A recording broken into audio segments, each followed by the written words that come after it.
राधे राधे मेरे प्यारे भाइयों बहनों माताओं व बंधुओं। संस्कार की बातें चैनल में आपका स्वागत है। बंधुओं, आज मैं आपके लिए लाई हूँ मकर संक्रांति के दिन सुनी जाने वाली धर्मराज की कहानी। बंधुओं, जो मनुष्य भी मकर संक्रांति के दिन धर्मराज की इस कहानी को सुनते हैं वे दुखों से मुक्त हो जाते हैं और मरने के बाद यमदूत जब उन्हें लेने के लिए आते हैं तो आदर पूर्वक ले जाते हैं। धर्मराज उन्हें पूरा सुखी रखते हैं।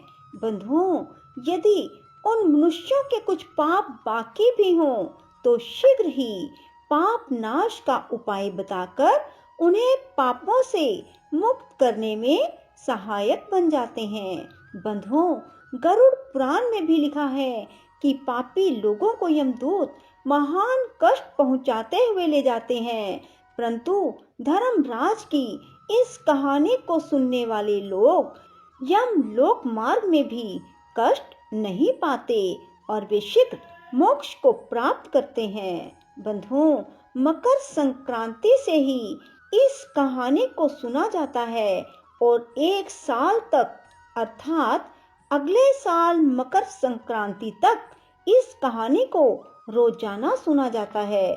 जो मनुष्य ऐसा करते हैं, जब उनकी मृत्यु का समय आता है तो खुद धर्मराज उन्हें लेने के लिए आते हैं और विमान में बिठाकर उन्हें बहुत आदर पूर्वक लेकर जाते हैं। बंधुओं, इसलिए सभी मनुष्यों को मकर संक्रांति के दिन से शुरू करके इस कहानी को रोजाना अगले साल आने वाली मकर संक्रांति तक सुनना चाहिए।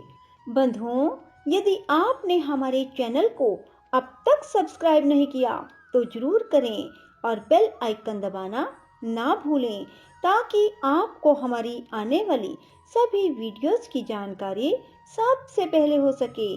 बंधुओं, वीडियो को पूरी सुनने के बाद कमेंट बॉक्स में जय यमराज जी की जरूर लिखें। बोलो यमराज जी की जय हो। एक बार एक बूढ़ी माई थी। वह व्रत नियम बहुत रखती। एक दिन भगवान के घर से यमदूत उसे लेने आए। बुढ़िया माई यमदूत के साथ चली गई। आगे गहरी नदी बह रही थी। बुढ़िया माई डूबने लगी। तब यमराज जी ने पूछा, माई, क्या तुमने कोई गाय दान की है? तब बुढ़िया माई ने मन में गाय माता का ध्यान किया तो गाय माता उपस्थित हो गई। गाय की पूंछ पकड़कर बुढ़िया माई नदी पार हो गई। आगे गई तो काले कुत्ते खाने दौड़े। तब यमराज जी ने पूछा, कुत्ते को रोटी दी है क्या? बुढ़िया माई ने मन में कुत्ते का ध्यान किया तो कुत्ते चले गए। आगे चली तो काले कोए बुढ़िया माई को चोंच मारने लगे। तब यमराज जी ने कहा, ब्राह्मण की बेटी को सिर में तेल लगाने को दिया है कि नहीं? बुढ़िया माई ने ब्राह्मण की बेटी को याद किया तो कोए ने चोंच मारना छोड़ दिया। आगे गई तो पैरों में कांटे चुभने लगे। तब यमराज जी ने कहा कि क्या तुमने चप्पल दान की है?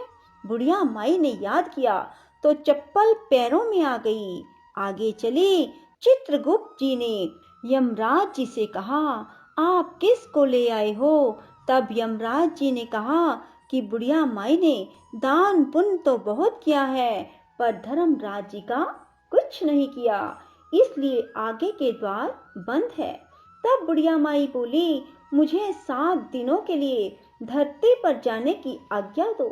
7 दिनों तक कहानी सुनकर उद्यापन करने के बाद वापस आ जाऊंगी। बुढ़िया माई वापस धरती पर आ गई। पूरे गांव में खबर फैल गई कि बुढ़िया माई भूतनी का रूप धारण करके आ गई। जब वह अपने घर गई तो बच्चे बहू ने भूतनी समझकर घर के द्वार बंद कर दिए। तब उसने अपने बेटे और बहू को कहा कि मैं भूतनी नहीं हूँ, मैं तो धर्मराज के कहने के अनुसार वापस आई हूँ। मैं नियम अनुसार प्रत्येक दिन धर्मराज की कहानी सुनकर उद्यापन करके वापस परलोक चली जाऊंगी। यह सुनकर बेटे ने उद्यापन की पूजा की सभी सामग्री एकत्रित कर दी, लेकिन कहानी का हुंकारा नहीं भरा। तब बुढ़िया माई पड़ोसन के पास गई और कहानी सुनाने को कहा।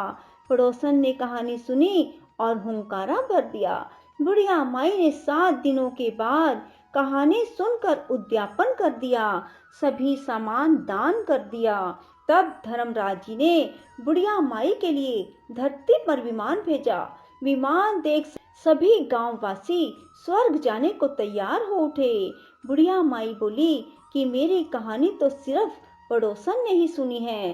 तो सभी गांव वालों ने बुढ़िया माई के पांव पकड़ लिए और धर्मराज जी की कहानी सुनाने का आग्रह किया। कहानी सुनने के बाद सभी विमान में बैठकर स्वर्ग पहुंचे। तो धर्मराज जी ने कहा, मैंने तो सिर्फ बुढ़िया माई के लिए विमान भेजा था, पर यहाँ तो सभी गांववासी एकत्रित हो गए। तब बुढ़िया माई ने कहा कि मेरी कहानी इन सब ने सुनी है, इसलिए आधा पुण्य इनको भी दो। तब धर्मराज जी ने सभी गांववासी को स्वर्ग में वास दिया। सो हे धर्मराज जी महाराज, जैसे बुढ़िया माई को स्वर्ग में वास दिया, वैसे सभी कहते सुनते हुंकारा भरने वालों को स्वर्ग का वास देना। बंधुओं, आपने यदि इस कहानी को ध्यान से सुना होगा तो आपको जरूर पता लग गया होगा कि हर मनुष्य को जीवन में एक बार गाय का दान और फिर कुत्ते को रोजाना रोटी देना और ब्राह्मण की बेटी को सिर में लगाने के लिए तेल देना और चप्पल या बूट का दान करना अवश्य चाहिए।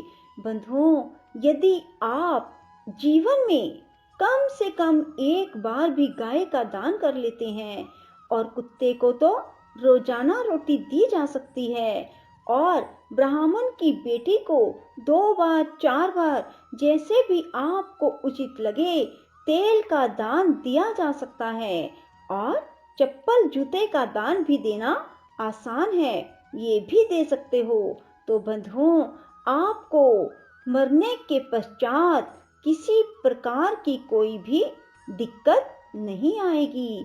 बंधुओं, जैसा बुढ़िया के साथ हुआ, हम सब के साथ भी वैसा ही हो। बंधुओं, हम सबको भगवान विमान में लेकर जाएं और हमें मोक्ष की प्राप्ति हो, इसके लिए रोजाना इस कहानी को सुने और साथ ही इन वस्तुओं का दान अवश्य करें। राधे राधे, जय श्री कृष्णा। बंधुओं, यदि आपको हमारी वीडियो पसंद आई तो इसे लाइक करें और शेयर भी जरूर करें। धन्यवाद।